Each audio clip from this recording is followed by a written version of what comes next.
And I want to start the show by talking about this, because we see where it's headed now. We understand what Chris Jericho's job at WrestleMania is going to be now.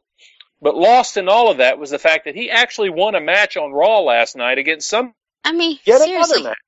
Now we have Chris Jericho against Fandango. Are you buying or selling that feud? To be honest, I'm buying it. And I'd like to hear why.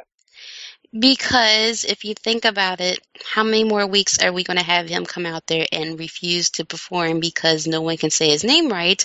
And you need somebody with that type of character who thinks he's high and above everyone. You need a babyface that can irritate him, like Chris Jericho. And what better way to bring him in with a bigger star than Chris Jericho? Maybe it's not a good idea, but you know what? They really don't have that many baby faces in the mid-card that can really help him be capable of putting on a good match. Well, and we've talked before about how Jericho's kind of a utility player at this point in his career. Listen, if Vince needed somebody just in an emergency situation to shove into the top of the card, he could do that with Jericho very easily. Jericho's a 6-time former world champion. He's ready to go right to the top of the card anytime you need him.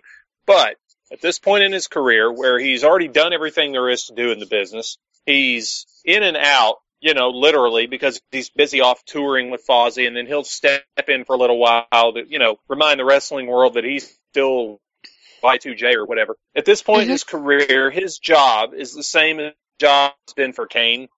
Job has been for guys like, I'll even throw in William Regal from back in the day, even though he was technically never a world champion. His job is to put the younger talent over at this point. So, from that standpoint, I can understand putting Jericho in a program at WrestleMania with Fandango, all right? What I don't understand is why, first of all, that's Fandango's first match ever in WWE, and second of all, what has he done to earn a match with a guy like Chris Jericho?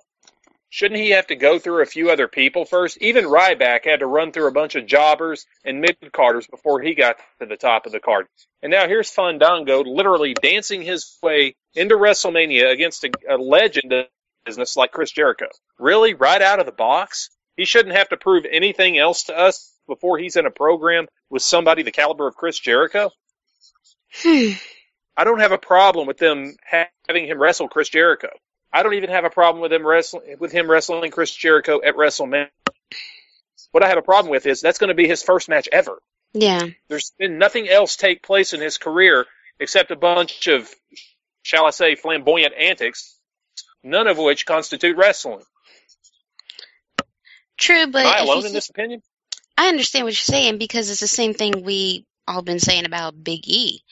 But if you think about it this way, okay, say they put Fandango or whatever, how you say his name, right, against Kofi Kingston for Mania.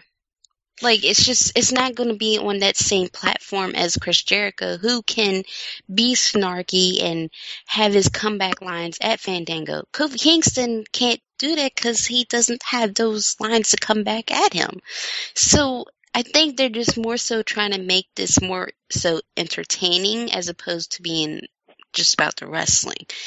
Maybe it's something wrong that, they're pretty much debuting him at the biggest show of all, but when you got Big E on the card, I guess anything's possible?